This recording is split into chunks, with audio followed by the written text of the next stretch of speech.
everybody. Welcome to the Hidden Gems podcast. This is the show where every week we talk about a streaming service and what are some of the hidden gems that you can find on that streaming service. And I am film critic Rachel Wagner. Today we are talking about HBO Max, and Ryan is here. Hey Rachel, so great to be back with you once again. And in the words of Jedi Master Plo Koon from Episode 2, Season 1 of Star Wars: The Clone Wars, we are not alone out here. That's right. Yes, we have a special guest today. Very good friend Ronald Smith is here. Thank you, Ronald, so much for coming on. What up? How y'all doing on this gorgeous day? I'm blessed to be here and to join with these two amazing people. How can I not want to join in on the fun? Yeah, well, thank you so much. And you've been on our show once before, but for people that might not remember that, why don't you introduce yourself to our audience? Oh, no problem. Yes, my name is Ronald E Smith. I am not only a sports journalist, I am also an interviewer, which I interview not only athletes, but content creators, and just sitting down with them, having a good chat about who they are, what they do, and how they got to where they want to be. And let me tell you something, these chats get a lot of fun, and we touch on moments that will surprise you. Yeah, they really are very good. Yeah, and even when he interviews little me, it's pretty fun. Please don't ever even say little Rachel. Rachel over here was special. Ron over here is giving Joe Rogan a run for his money. Yeah, that's right. Look, I'm trying to level up. Okay, one step at a time. You get that Spotify money. God knows. Well, what we were going to do, because we were talking about HBO Max today, we thought it would be interesting to talk about the new film on HBO Max, the Judas and the Black Messiah. I saw it at Sundance, and it is available to stream on HBO Max and in the theaters, as Warner Brothers is doing the whole year this year with all of their releases. And so I thought it would be fun to talk about it and give our little reviews. And this is a movie about Fred Hampton's true story. He was the chairman of the Illinois Black Panther Party. He was a young man. I think he was 21, I believe, when he was killed. And he was betrayed by an FBI informant named William ONeill.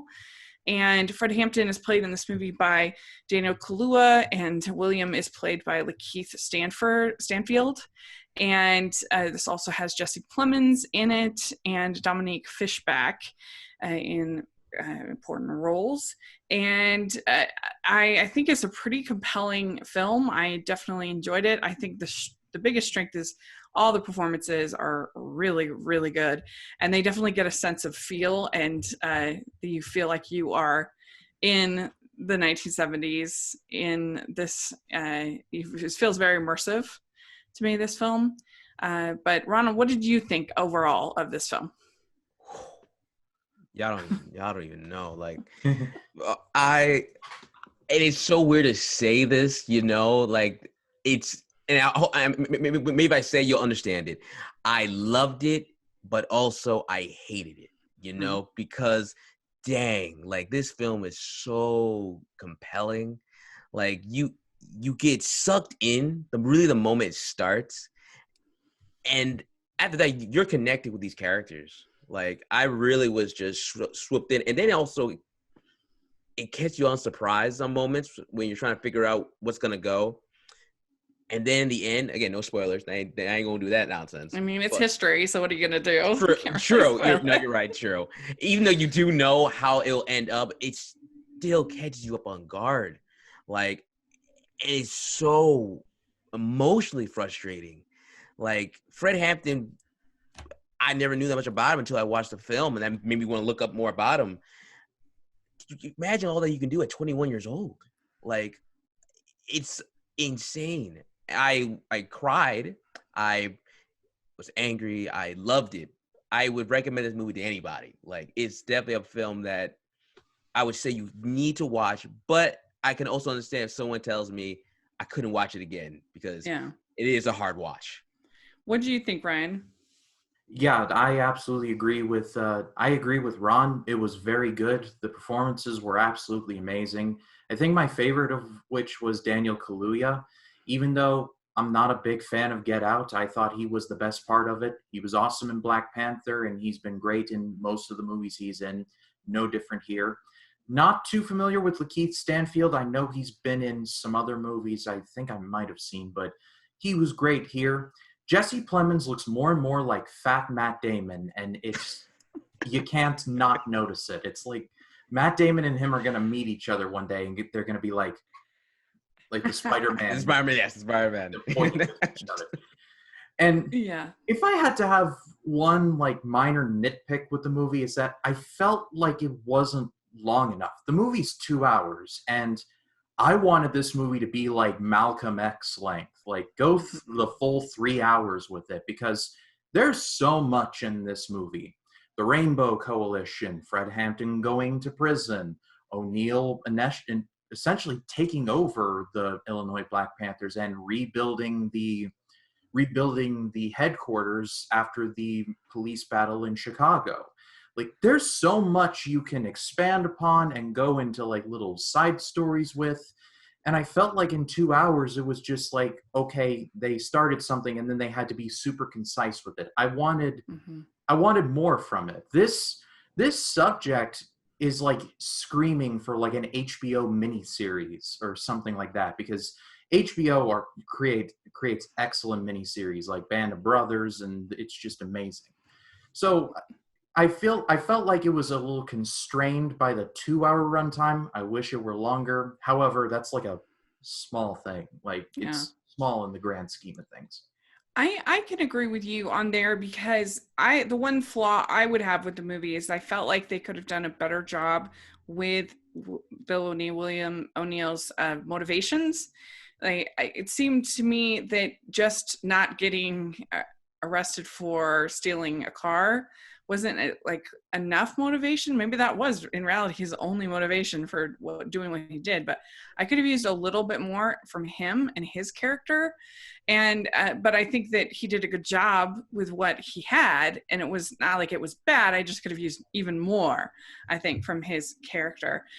But I still thought it was really good. I particularly appreciated how they developed all sides of Fred Hampton's character, that it wasn't just the sort of the fiery speaker kind of thing that you would be easy to portray, but the scenes with him and his wife, Deborah Johnson, played by Dominic Fishback, I thought were equally compelling. Yes. And there's a moment where she says, "I'd never thought that you would be shy, but you are shy."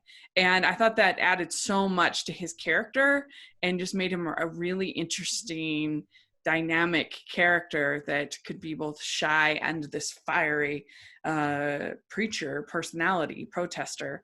And so I would be happy if she was nominated for Best Supporting Actress. I thought she did a really, really good job 100%. in a few scenes. It's the Oscars, so it would. I'm sorry, Ron. I didn't mean to step over. No, go ahead. I was just going to say it's the Oscars, so it's probably not going to happen. But if she does get nominated, I do hope that she wins. Yeah. You're not wrong. Like, I've never seen, or maybe I have, I just never really paid attention to her. But Dominique Fishback, like, she was so great. Like, I felt every emotion that she had in it. Like, I felt it, you know? And just to bounce off what Rachel said about Fred Hampton, I do appreciate how the film really fleshed him out to show all layers of him, especially of how, like, he was more than what I guess the police and the government feared him to be, how they felt that he was a tyrant. He wanted to cause anarchy, but seeing how, like, he was so able to look and try to bring other groups together and say that, you know, why should we be fighting each other? We should be working together. And I really love that. But also something true that some things he says too, you can also counter what he's speeching. Because some people were like, hey man, like, you know, you're counterproductive of what you're saying. And you're like, yeah, that's true. To show that he's not perfect. You know, and I really respect the film to show that, you know, he's not a person that's not a god, you know, showing that in the end, you're still human. Yeah. Yeah, Yeah, they- I think that was really good. I agree. And I think that Jesse Plemons is really good in this as well. I mean, I think that someday he will have an Academy Award. He's I'm such a surprised he good doesn't. actor. He's the kind of actor that I feel like will get nominated for an Oscar, and a lot of people will be like, "What? Who's that?" And you'd be like, "No, where you been? Where you been watching?" Because he's so good. Whether it's dramatic roles like this, or whether it's comedic roles like in Game Night, or Yeah. it's so many different. I think he's great. I've been a fan of his since he was Todd in Breaking Bad, which he was so hateable in that show, but I won't go. He's just so good at being hateable. Like You really he's so good. I love him in Game Night. And I mean, I've loved Same. him ever since Friday Night Lights. He was on Friday Night Lights and he was really good in that show. He was there. And I wanted to backtrack just a bit what Ron said when he said he appreciated that the movie didn't treat Fred Hampton like a god, like he was a normal or a relatively normal person. There was a movie back in 2016 or 17 called Free State of Jones. It's not very good, but it's essentially about how during the Civil War there was a colony in like South Carolina who seceded from the Confederacy, and they wanted to just live off the land in their own right. Main character is played by Matthew McConaughey, and the movie kind of portrays him as like a do no wrong kind of person. And when I saw the trailer for Judas and the Black Messiah, I was like, oh, please don't tell me they're going to do that to him. And thankfully they didn't. So there's a right way and a wrong way to do something like that. Mm-hmm. Yeah, the one that I was thinking about when I was watching it is the movie Detroit. I don't know if either of you have seen it, but that movie is good movie, but it is kind of exhausting. And I appreciated that this movie 100%.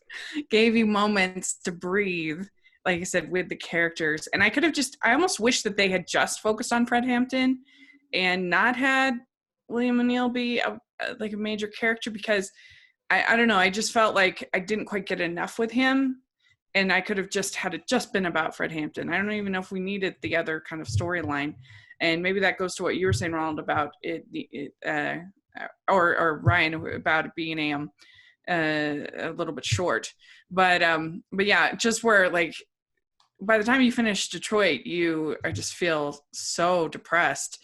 And in this, you leave feeling inspired. You feel sad, but you also feel inspired. Mm-hmm.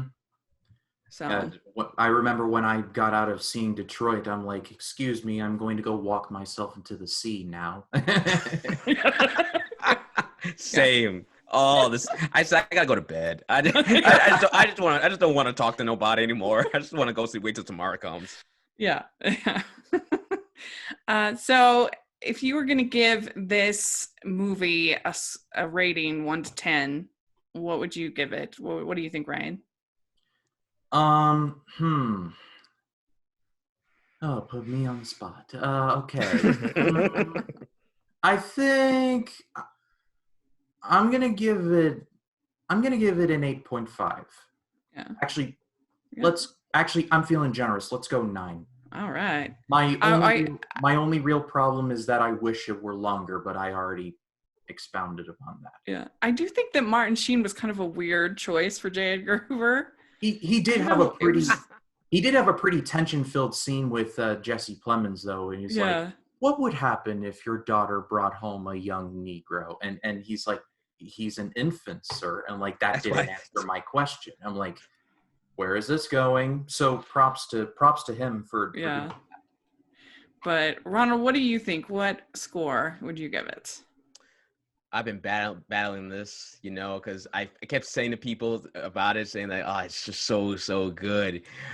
I say that I definitely would give it around, like, if we're going numbers, then yeah, like a 9 out of 10. Mm-hmm. Like that one, like it's worth it. It's good. It's a long.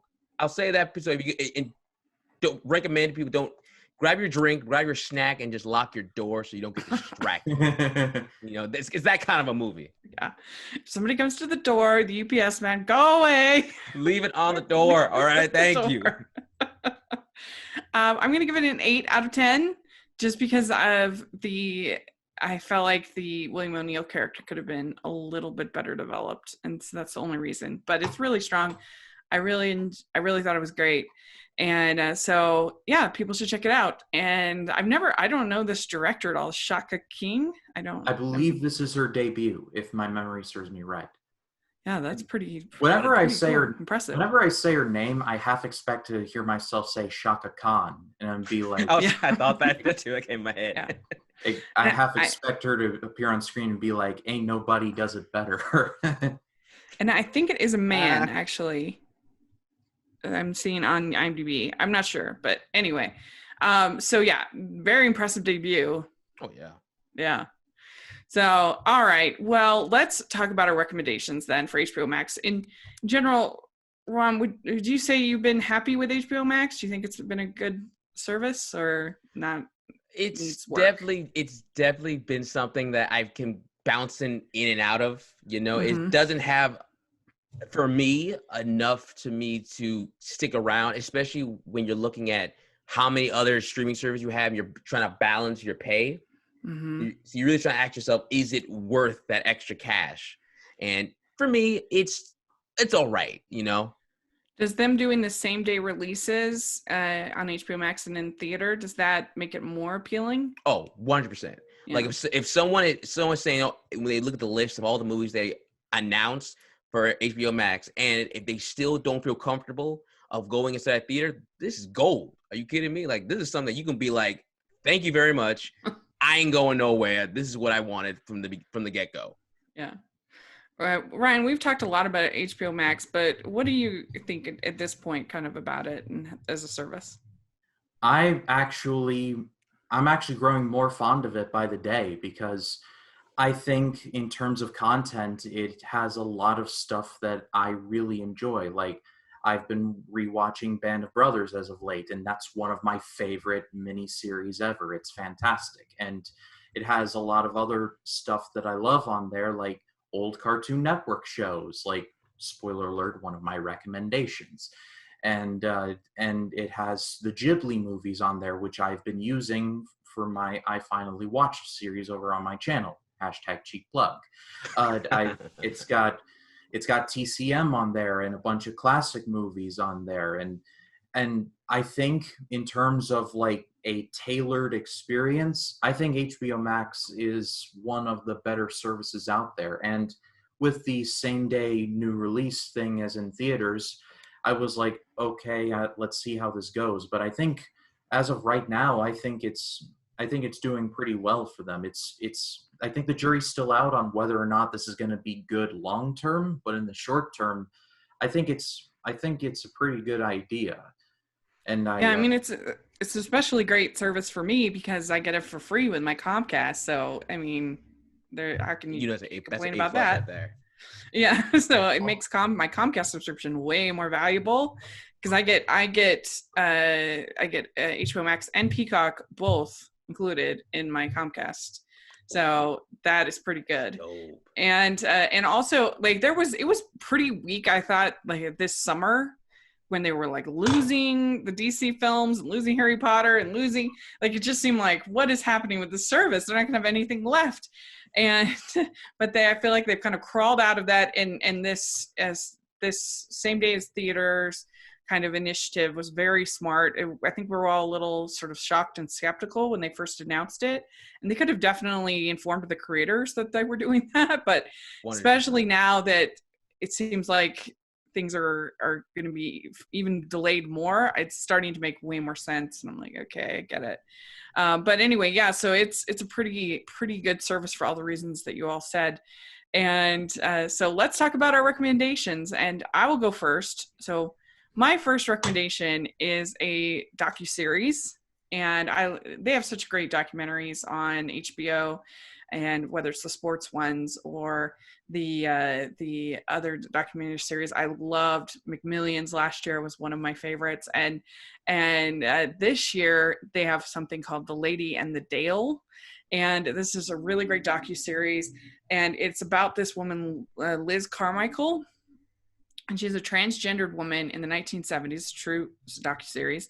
And it's what I think the show does so well. It just finished yesterday, so just riding high off the finale. It does so well is that it manages to be sort of morally ambiguous in a way that, like, part of it is sort of a celebration of her, but part of it is also it's a true crime story, and she swindled people and wasn't a honest person, particularly honest person, but yet she was, and she was so confident in being transgendered at a time when it wasn't acceptable. And so in one hand, literally from scene to scene, you're kind of like, wow, she's bad. Oh, wow, she's good. Which is human beings, right? And so I don't know, it was fascinating and interesting. And not only is she just an early transgender proponent, I guess, and woman, but also she had this idea that she was going to create the three-wheeled car, and it was gonna solve the gas crisis of the 1970s. But on one hand, it looks pretty much like it was a Ponzi scheme. But then, did she know it was a Ponzi scheme? Did she really think that it was gonna work? Maybe. Yes. I don't know. I've still watched the show and I don't know. And I think that's a great documentary where it allows your characters to be a little, like I said, morally ambiguous, like that there's not a clear like heroes and villains. I mean, unless you're talking about like the Holocaust or something like that, where there's clearly heroes and villains. I think it's more interesting to have where there's just this little bit of like, what? Who is this person? What's happening? And the director isn't trying to like tell you how to feel about everything. I really respect that. And it's produced by the Duplass brothers, and so it has like a little bit of sort of their indie kind of sensibilities to it and their humor to it. And they didn't have very much archival footage or archival photos, and so they used a lot of animation to recreate certain sequences. And it's almost like stop motion with kind of photos and newspaper clips, but then they animate them. It was very clever and very charming, and I don't know, I just really enjoyed it. It's the kind of I feel like this should be the new Tiger King, and everybody should be talking about it because it's so interesting and so well done, but nobody's talking about it. I'm like, come on, people. Wow. We should be talking about the show, so y'all should check it out. It's really good. Well, there's no Carol Baskin in it, and But Liz Carmichael, she's so interesting. You need a TikTok song to make it go viral. Yes. I saw a three-wheeled car. That's right. So have either of you even heard of it? No, that was the first time. I saw a trailer for it on Facebook, believe it or not. I was scrolling through Facebook and I was like, The Lady in the Dale, what is this? And hearing the plot of it, I was like, she should have waited a few years and moved to Florida. Like those three-wheeled motorcycles called spiders, those things are everywhere. So she was ahead of her time, I'd say. Dang. Yeah. Oh. Well, a lot of it is set in Florida, in Texas, in California. So what is your first recommendation, Ryan? So my first choice is a classic movie, and it's called Who's Afraid of Virginia Woolf? This was directed by Mike Nichols, who directed The Graduate. It starred Richard Burton and Elizabeth Taylor, and it tells the story and is based on the play of the same name. That's important. It tells the story of a married couple who has lost all love in their marriage. The fire died out a long time ago. They're just putting up appearances now. But after a party, they go home. They're very drunk, and she tells him, "Oh, by the way, I've invited this new couple over for drinks." And he's like, "You did what?" And the movie is essentially an hour 45 of these two couples just playing a game of mental chess with each other, because the newer couple are still kind of in love with each other, even though they have their secrets. And Burton and Taylor pretty much hate each other. So it's and the movie is just a game of one-upsmanship between Taylor and Burton. And it's pretty much everything, every barb that they trade with each other is like personal insult, and I took that personally. You know, tirade about how she puts out too much, and I took that personally. This movie is crazy, so you have to be prepared for what you're about to watch. But if you can stomach it, I do highly recommend it. Like I said, this was directed by Mike Nichols, who directed The Graduate. I was not a fan of The Graduate. I thought it was just a very weird and borderline creepy movie, but I have more in my review of that. Another cheap plug right there. I'm going to be doing a full in-depth review of Who's Afraid of Virginia Woolf on my channel very soon. So it was fresh in my memory, so that's why I do recommend it. However, it's a very underrated movie, especially from around this time. And I think this movie also kind of predicted the future because Richard Burton and Elizabeth Taylor would divorce a few years after this movie. So art imitating life, I suppose. Jeez Louise. Yeah, and then I think they even got married a couple times. For like 6 months, and then they divorced again. Yeah. All right, well, I actually haven't seen this one. Of course, I've heard of it, but I've never seen it, so I'll have to watch it one of these days. Ronald, what about you? What's your first recommendation? Okay, all right. And I'm glad early on you guys talked about Studio Ghibli films, because that's one thing I love is me some good Studio Ghibli films. But there's one I think that just doesn't get enough love. And you know what? I think more people should talk about it and love it because it's just so good. And I want to see if you guys even know, you've heard about it. Porco Rosso? Heard of it. I love this film so much. And everyone will talk about, My Neighbor Totoro, talk about Spirited Away, talk about the big gems. I get it. I understand. They're good. But y'all don't understand the unique fun of Porco Rosso. I think it takes place in the 1930s. And the man, the flying ace, is a pig. For no reason at all.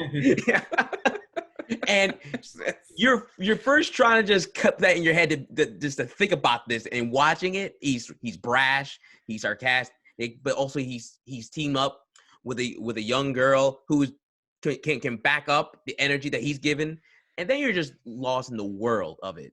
And if you know any other Studio Ghibli film, what else is new? The animation is great, the atmosphere gorgeous. You're swept in the atmosphere of everything in it. I love the music. The music is so good. So please get off y'all chairs and check out Porco Rosso, guys. It's worth your time. Yeah, definitely. Everybody should watch it. It's really funny, and it combines a lot of Miyazaki's greatest loves. It's got a lot of flying, planes. It's got a lot of, it's got your kind of pilot character, although he's a pig, but it's got his whimsy, I think, and and the music is so well done, like you said. It's very, very fun. So I think it's a good recommendation. Well, my second recommendation is I think a hidden gem from last year. It's a movie called The High Note. And this is a movie about a superstar singer and her publicist or agent, I'm not sure what you'd call her, assistant, played by Dakota Johnson, that she is just overworked, but she has her own dreams of becoming an editor, a sound editor, a music editor, and being able to put all the songs together in the right way and everything. And so the star is played by Tracy Ellis Ross, and she is Diana Ross's daughter. And so it's definitely really inspired casting, and she can definitely pull off the singing and the performance sequences. This also has Kelvin Harrison Jr. and then Ice Cube as her. I guess Ice Cube is the agent, I think, and Dakota Johnson is the assistant. And anyway, it's not going to like surprise you. It is somewhat predictable of what's going on, and the big reveal is pretty predictable, but it's all very well executed with really likable performances. The music is really good, well done, and overall I just enjoyed it. I think it's worth a watch, a cute little movie, I would say.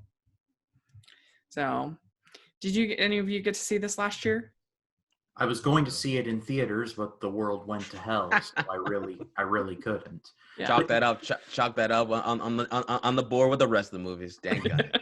Yeah. But now you can see it on HBO Max, so very good. It did look intriguing, but at the same time, I was like, okay, Ice Cube is being a real like controlling manager. I have a feeling I know where this is going. Not to be pretentious or anything. I just had a good feeling. But I'll still check it out anyway. It definitely is predictable. Like I said, you know where it's going, but you have a pretty good time along the way, I would say. So Ryan, what's your second pick? So my second pick is a television show, and it is the Cartoon Network show that I teased a little bit earlier. It's one of my childhood favorites, the original Teen Titans. Not Teen Titans Go. Difference. Teen Titans Go is like for little kids. The original Teen Titans is for like teenagers and young adults. Tell him, Ryan. Tell him. It tells the story of, well, the Teen Titans, Robin, Beast Boy, Cyborg, Starfire, and Raven. And they all fight crime. And what makes this series so special is that it's like Batman the Animated Series, in that every character has their own stuff going on, but instead of treating it like a kid's show, it treats everything with great weight and seriousness. And there's a lot of lighthearted stuff too. Like this series has a very anime motif about it, very exaggerated facial expressions, and like to the point where the Titans headquarters is just a big T on the outside of the city. I don't know how structurally that is possible, but it's awesome, so I will allow it. And the voice acting is just spectacular. It's all great.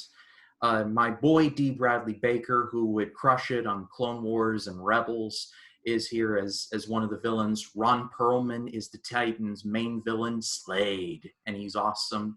And just, this was my jam growing up. I remember watching this in the dying days of Toonami, and then when they moved it to, I think, Friday nights, I was there for that as well.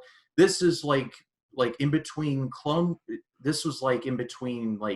when this ended, Clone Wars began. And so it was like the perfect bridge of my Cartoon Network watching. And I have a lot of nostalgia for it. I even like Titans in Tokyo, which was the movie that pretty much ended the show. But it's all fantastic. And there's a lot of great plot lines in there, like pretty much everything involving Raven and her relationship with her father, the literal devil himself. And there's a great episode where Robin gets beaten up in a fight so badly that he reconsiders being a hero at period, and he has a crisis of confidence that's handled really well.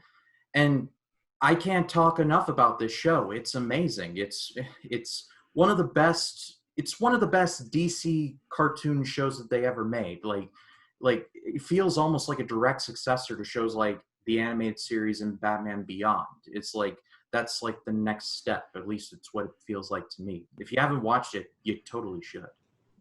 100% yes.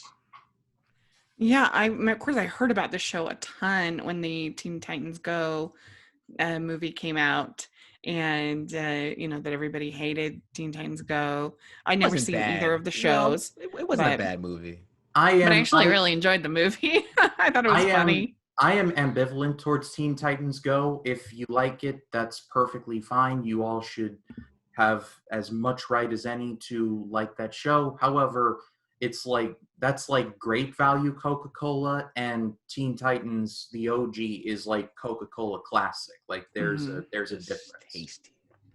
Yeah, very, very, very cool. All right, Ron, what's your second choice? All right, okay. This is one that a friend of mine recommended me to, and he even helped me out trying to check it out on HBO Max. And I checked it out with expectation from him, and when I last saw it, I was like, I really enjoyed this. And I love when you walk into a film with no expectations and you leave out like, yeah, that was actually pretty dope. And that movie I'm talking about is Charm City Kings. That it's a good, for me, it came up like as a good coming of age film of just young boys growing up in Baltimore. One kid, who wants to he wanted to be just like his older brother, just want to be a bikers. But we live in the hard town in Baltimore where they're at. It's a hard living, and there's only two roads you can go. And his mentors basically are on two different tracks, and it's about them both trying to guide him into a good direction, but also him just trying to find himself. I love movies like this, especially when the kids are kids. They're not trying to be, when you're trying to write these kids in films, they're trying to be like more, I guess, adults for them. You know, kids are gonna swear. Kids are gonna be naughty to each other. You know, we're all gonna joke on each other. That's what friends do, and I love that about Charm City Kings. It's a film that, to me, it's the underrated. I haven't heard a lot of people give it the respect it kind of deserves. And the only one negative I can give it is more just that I thought Meek Mills didn't need to play that part. He did fine for what he could do, but I'm like, you guys could have found a person with more acting experience to handle that, because there were a lot of big moments that he was talking that I was like, oh, it's just not hitting. But besides that, if you haven't checked it out, Charm City Kings, highly recommend it. That's a great pick. I definitely recommend it as well. I saw it at Sundance last year, 2020 Sundance, and it was definitely one of the better films I watched at Sundance. I think the ending didn't quite work for me. I was just kind of like, oh, I don't know. We don't want to spoil it or anything, but I didn't love the ending. But other than that, I thought it was really, really well done and very unique, as you say. And I mean, I had no idea there was this whole sort of gang with gang culture with these motor dirt bikes. Yeah, same. And the way they ride them like that, it was pretty crazy. I see that all the time where I'm from. Oh, really? But also too, the one thing that I actually had to look it up was the accents for everyone in Baltimore, because I thought with the way they were saying some words, I was like, okay, what's going on here? Like, why is everybody talking kind of weird over here? And finding out that's how they speak. That it's just like if you live from New York in the South, you're gonna have a little bit of an accent. And I'm like, oh, yeah. So they if you haven't seen it, Ryan, they ride the dirt bikes on one wheel, kind of tilted up, down the street, and it's pretty interesting. And four-wheelers too. Kind of like the scene in Creed when Michael B. Jordan's running through the streets and they're following him doing the thing. Just like that. Yep. Yes. Yep. So yeah, that's a really good pick. So for my last pick, I'm going to talk about the movie Beasts of the Southern Wild. And this is from 2012. This is by director Ben Zeitlin. And it wasn't a hidden gem when it came out. It was highly praised. Got nominations for Best Picture, Best Director, Best Screenplay, and Best Actress for the little Wednesday Wallace. But I feel like it's kind of now it counts as a hidden gem, that you don't hear that many people talking about it. And it's a really unique film. It's a little bit hard to describe. It's magical realism. It's about this girl growing up in the bayou. It's called the Bathtub region of Louisiana. And her father is pretty terrible, pretty abusive, but she's still kind of, she's a child. She loves her father, but her father's getting sick. He refuses to go to medical care. He doesn't believe in medical care. And so she's trying to get help for her father. And at the same time, the ice caps are melting. And so everything's flooding. And there's all of these magical creatures that are all part of, I guess, the lore of the bathtub region, that they're these animals. And so that she interacts with and sees. And so like I said, there's magical realism here. And this movie is so beautiful. It is absolutely gorgeous. It uses music so well. And it's just very unique. Again, hard to describe. But it's an experience that you won't forget if you watch it. I highly recommend it. So have either of you seen this? Beasts of the Southern Wild? Couldn't escape it during the Oscar season that year. Yeah, it was like I said, it wouldn't be a hidden gem in 2012, but I think now it counts almost years later. So people should check it out if you haven't seen it. But Ryan, what's your last pick? So my last choice is from 2014, and it is Billy Crystal's 700 Sundays. This was a stage play that came straight from the mind of Billy Crystal, and this play is essentially his life story, and talking about his family growing up on Long Island, losing his father when he was 16, going to college, meeting his wife, becoming a stand-up comic, and then later an actor, and everything in between.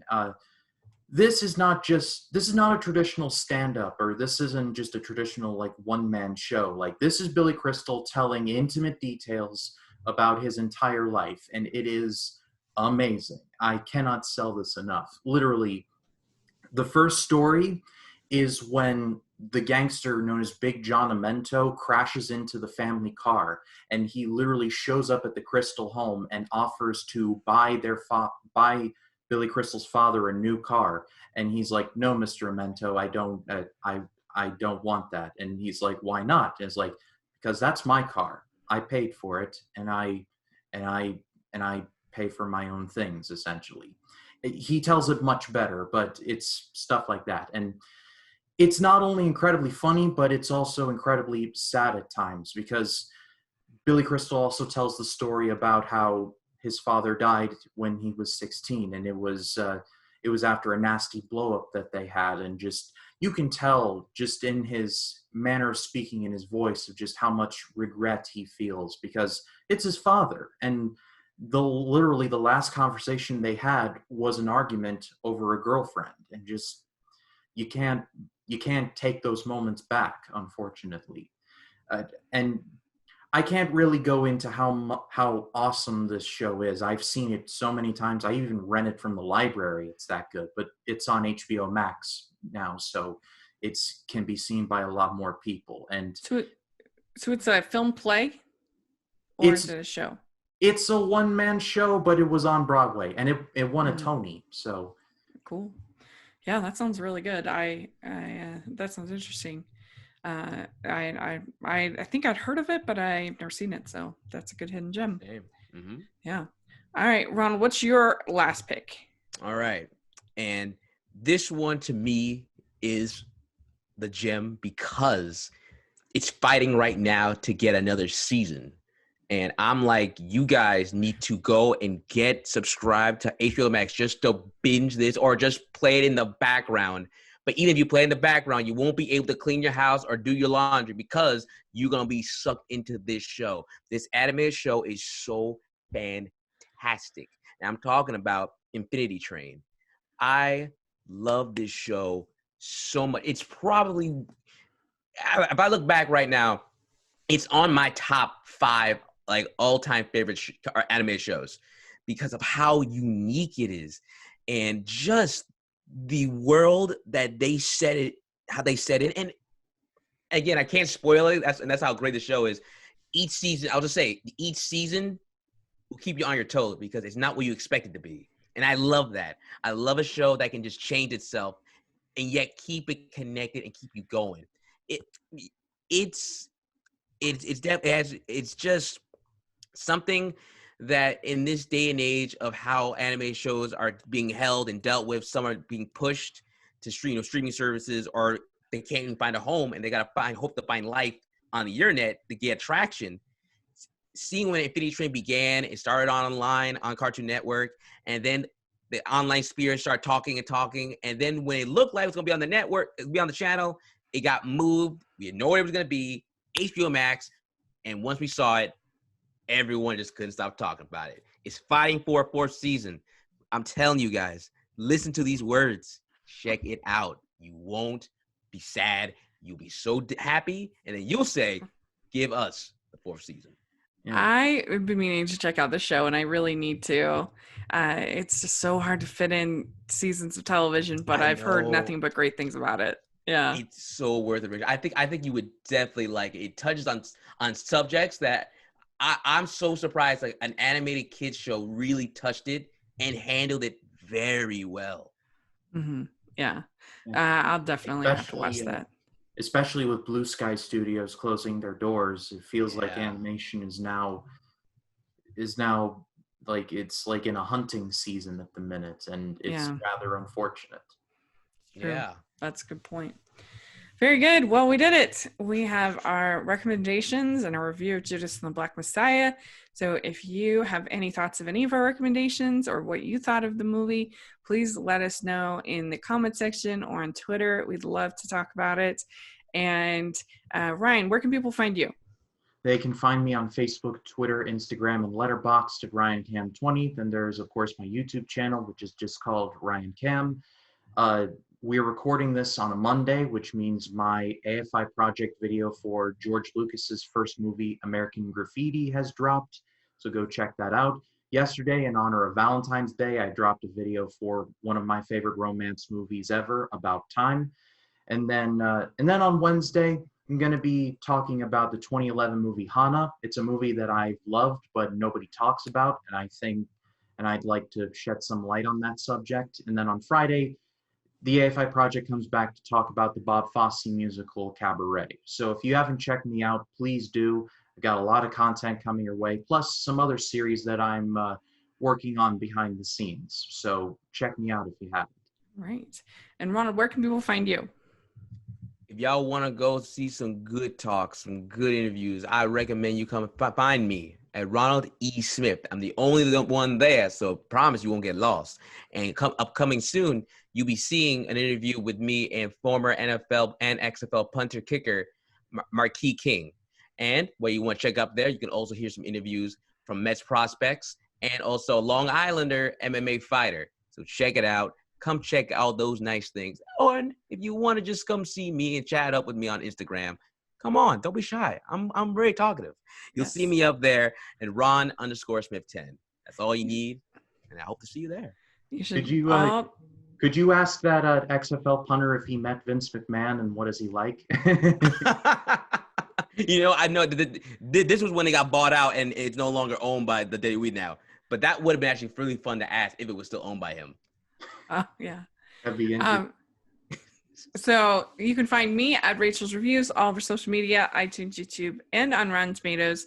Please check that out. And also check out the Hallmarkies podcast. We got lots of good interviews and other good content over there. And so thanks so much, everybody. And let us know if you have a streaming service that you'd like us to take a look at. We would love to do so. And again, if you have any thoughts about all the different things we talked about, we'd love to hear from you. So thanks so much to both of you, and we'll talk to y'all later. Bye, everyone. Bye.